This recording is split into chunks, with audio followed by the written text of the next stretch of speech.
What if your husband, after 25 years of marriage and 4 kids, tells you that he wants a divorce? Why?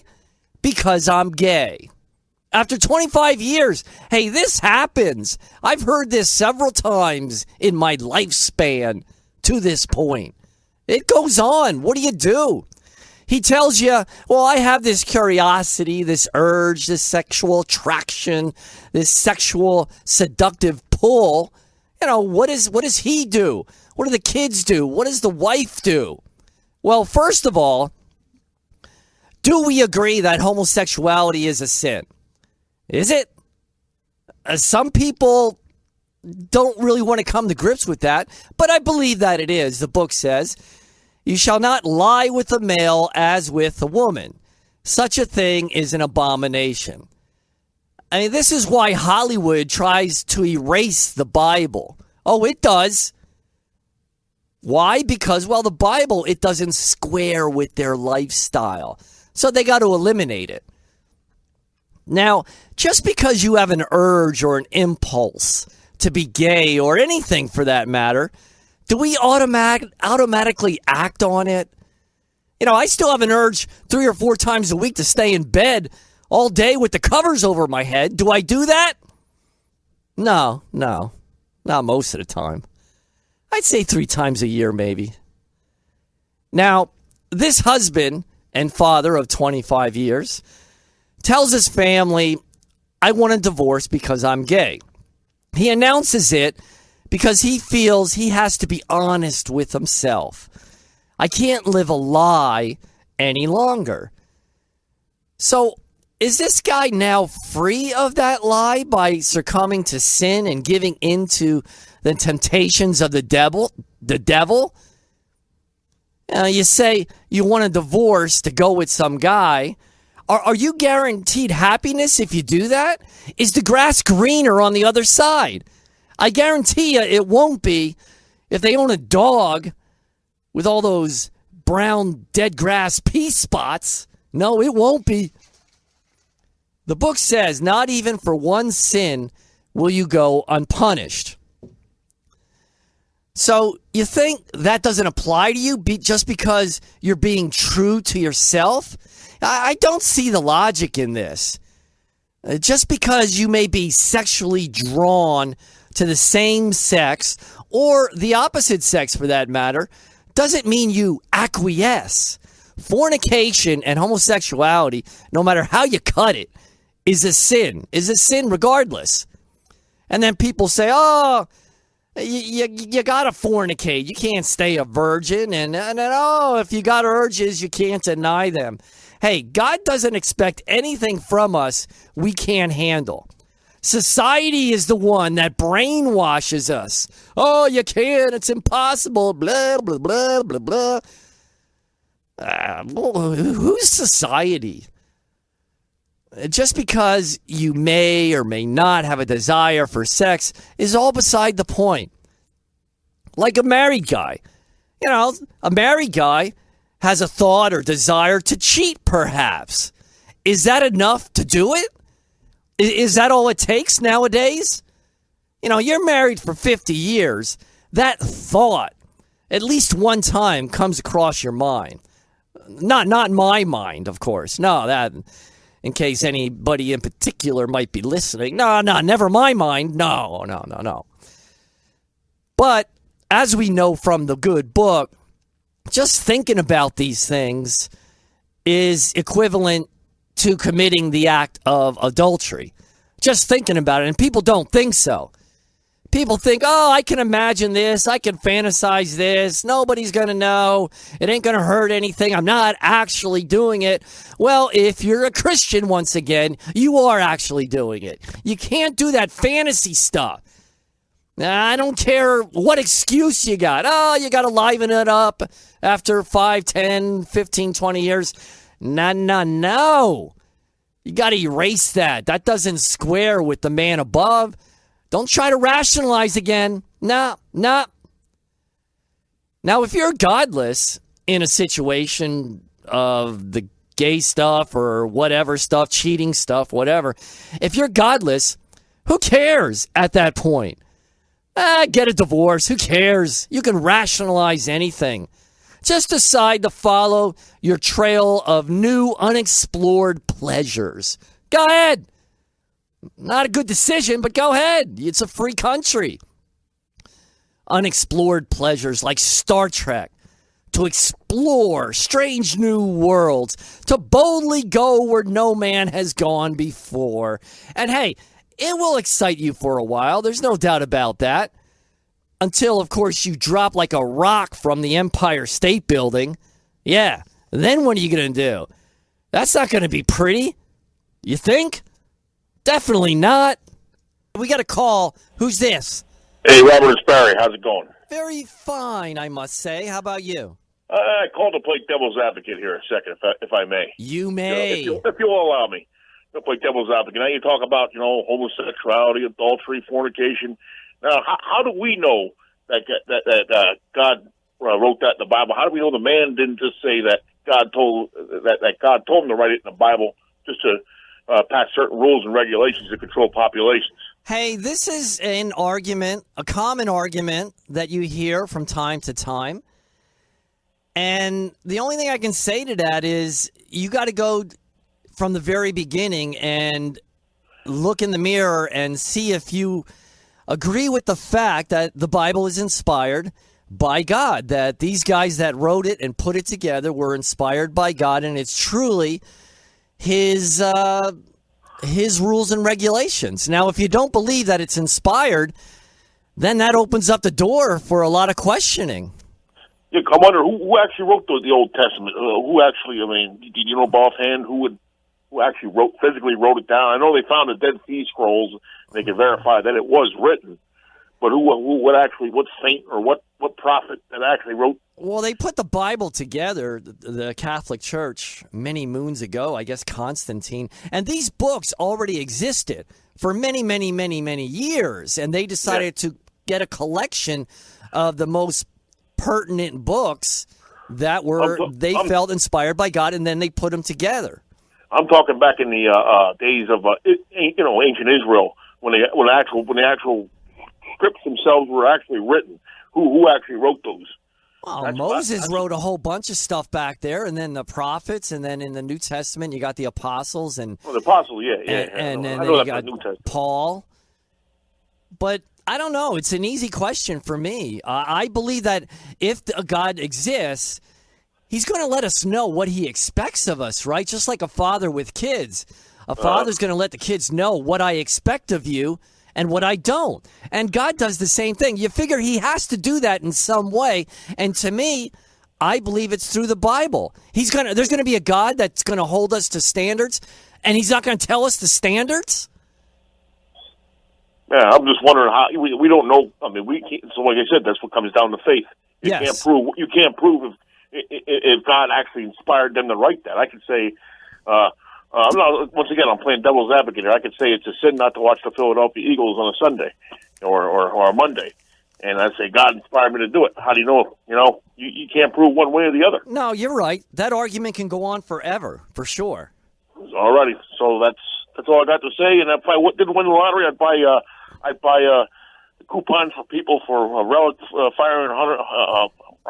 firearm and Queen City Nutritional Products and King Cone. All right, I appreciate that. You're a good man. Be safe, man. Thanks.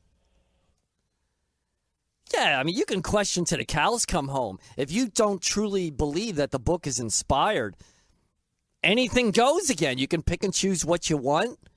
You can just throw the whole book in the garbage and say it's just another collection of stories.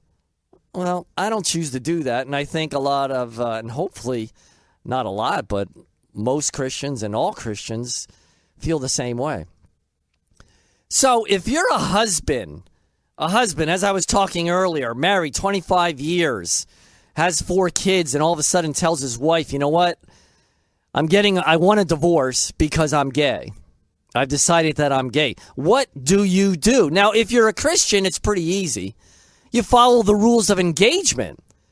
You first realize again that homosexuality is a sin because the Bible's very clear about it. You can't get around it. The book says men did shameful things with men and thus received in their own person the penalty for their perversity. Listen to those words. Shameful, perversity.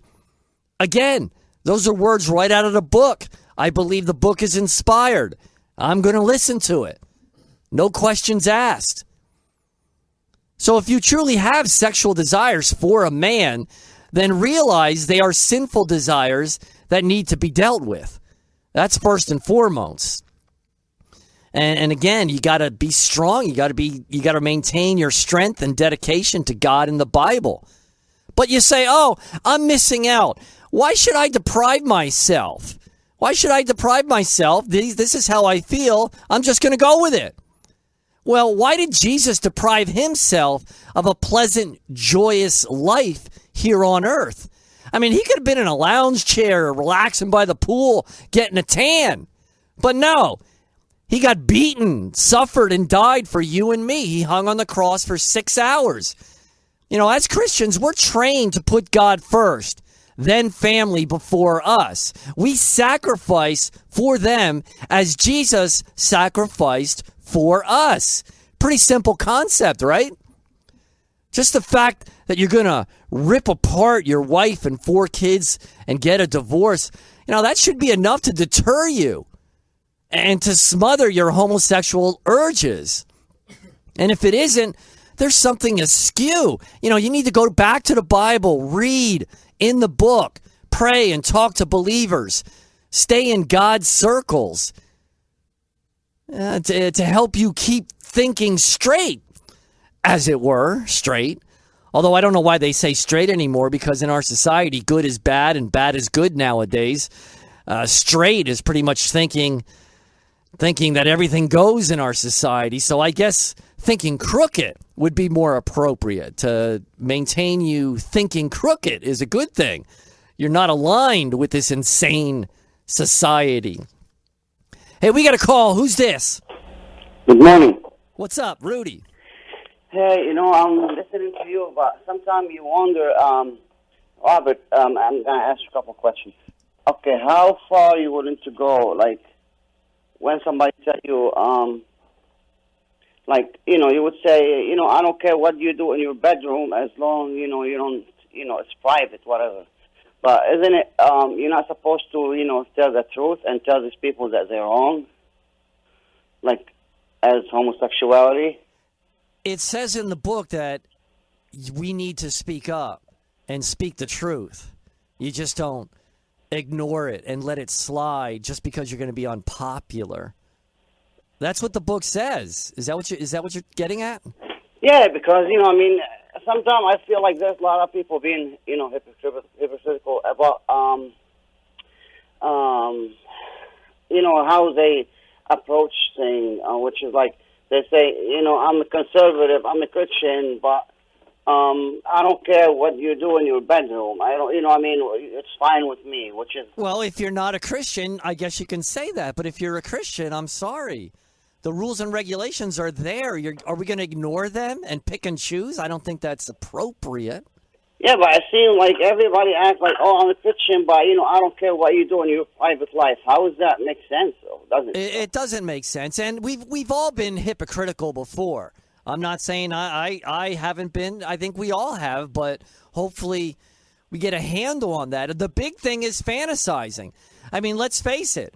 I think most guys, especially, and women, in a time of their marriage or relationships, fantasize sexually to get it going. How far are you willing to go as a person? But I'm saying a common thing in our society is you can fantasize, keep it in your brain as you're with your wife or husband, and then just let things go and fly. And no, nobody I understand what you're saying here, but I'm saying how far, like, let's say, our listener, your listener, the people that called every day, Barry, Joe, Right. Okay, how far are we willing to go with these stuff? Like, would you say, I'm not going to talk to these people ever because they homosexual?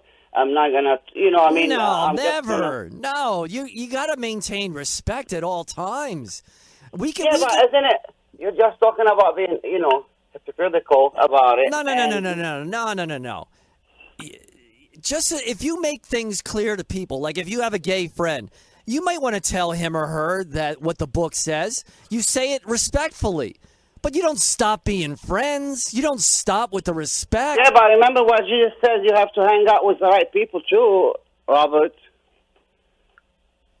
If you hang out with the wrong people, there's a fine line there. There's a fine line there. I don't think I'd hang out with a homosexual person, but if they live in the same neighborhood, if they're a family member, I would give them proper respect and treat them no differently like I do anybody else. But then nothing's gonna change, But that's on them. That's on them. We can't go to the next step and judge people and throw stones.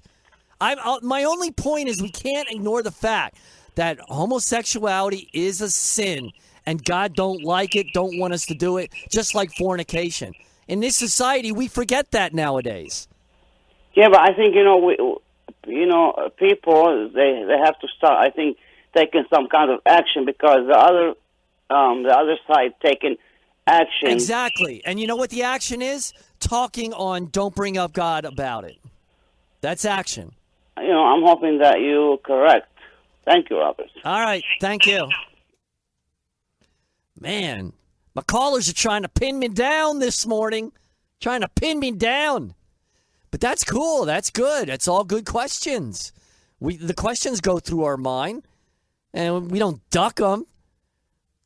We deal with them. So if you got a gay urge, or any urge for that matter, infidelity, porn, alcohol, gambling, just remember, the book says, as you heard me say 1.5 million times before, deny yourself, take up your cross each day, and follow me.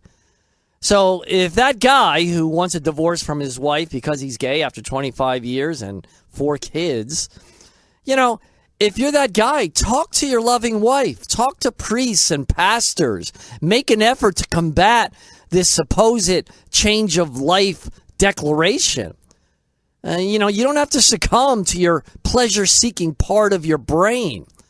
And you have no idea what disaster awaits you if you do proceed with a divorce. You know that, right? Don't pursue your freedom in order to indulge where you don't belong. Your faith is just being tested here. Use God and the Bible to push it out.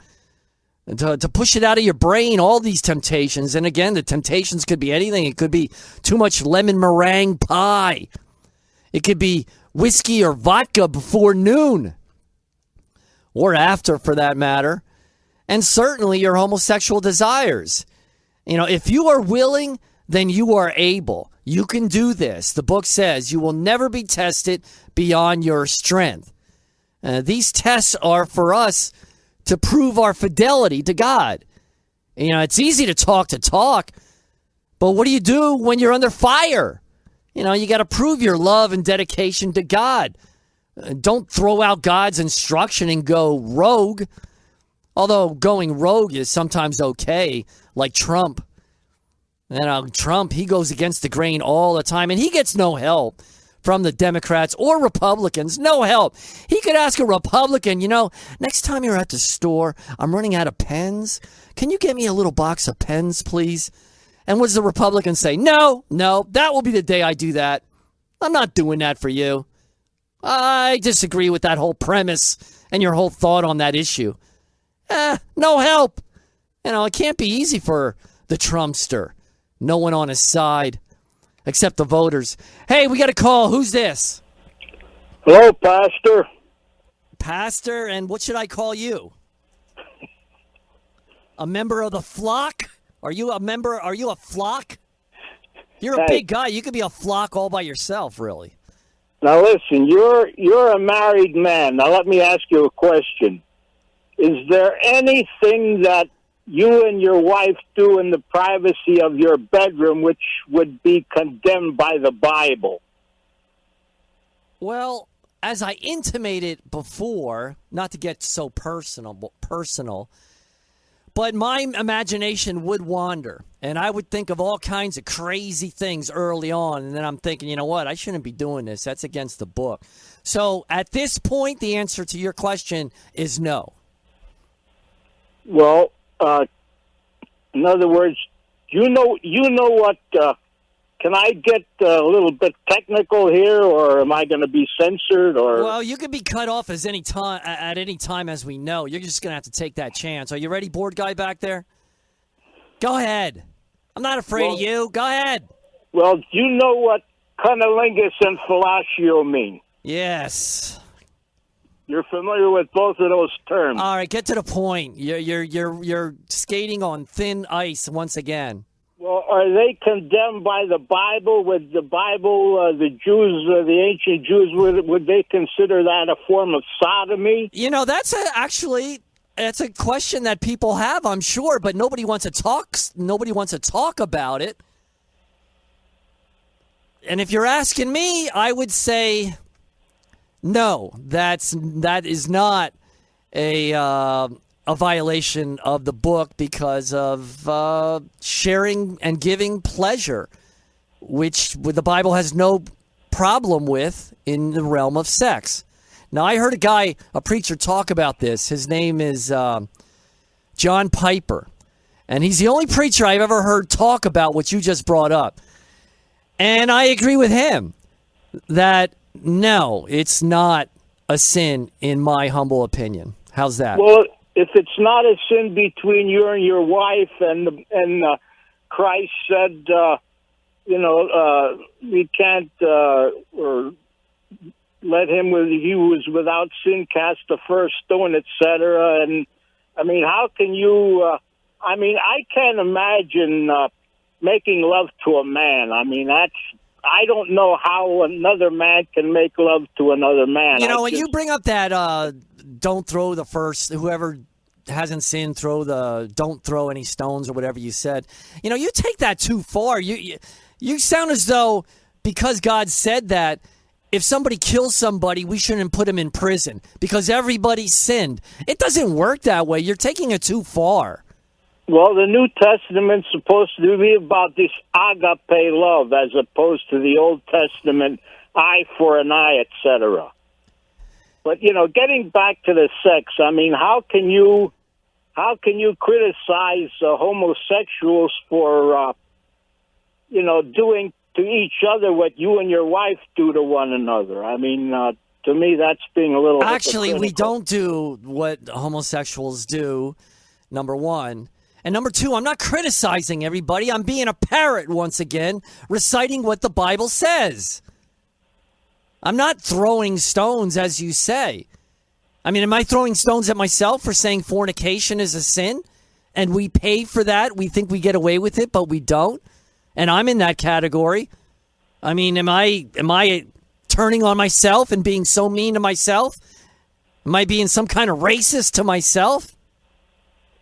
Well, Rob, with all due respect, I just think that, you're being a little, the only word I can come up with right now is being hypocritical. I mean, as I say, it's hard for a heterosexual to understand the mentality of the homosexual, but there's all sorts of, normally a female has 2 X chromosomes, a male. All right, let's not get biological here. Let's just.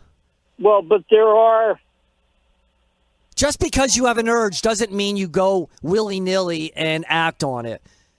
Heterosexuals have an urge for the opposite sex, but yet we're told to refrain until marriage. Same principle. There are different types of homosexuality. In other words, when a lot of times when you see 2 lesbian women, the one woman will act, she'll play the part of the butch. Yeah, all right. Well, we don't have to go. We don't have to go too far. Let me say, Walt, you danced around it nicely and properly with respect. So I like how you presented your questions and your thoughts. But it's time to say goodbye. Well, hey, I just want to say one thing. Now, don't ruin it. Don't ruin it. Well, I'm hankering for another debate. I thought maybe Joe the you just ruined it. I'll see you. I think he handled himself pretty well there. I mean, the board guy had his finger on the delete button. Didn't have to use it. I thought you might. But they're questions. No one talks about the sex stuff. Ain't going to hurt anybody to hear the truth and what the book has to say, huh? So the point being, when you get down to it, if you're going to decide what's right and wrong for your life, you might run into some difficulties. We're not equipped to make those decisions.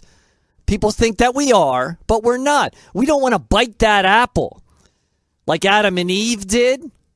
Isn't that what started this whole big mess? You know, people think they can call the shots. They can throw out God in the Bible like a bag of rotten tomatoes. You know, rotten tomatoes hidden and forgotten in the back of your refrigerator. And by the way, tomatoes, homegrown tomatoes. Bored guy, ever homegrown tomatoes? Wow, my dad used to do it. And I'm thinking, why are you bothering with that? You can buy them from the store. Was I wrong? There's nothing better than homegrown tomatoes. You put them on your turkey sandwich, your chicken sandwich with a little bit of salt. So juicy, so tasty. I got to tell you, I go into homes sometimes and I see these bowling trophies on the mantle. Instead of bowling trophies when you win, they should give you a big bowl of fresh homegrown tomatoes. Absolutely they should.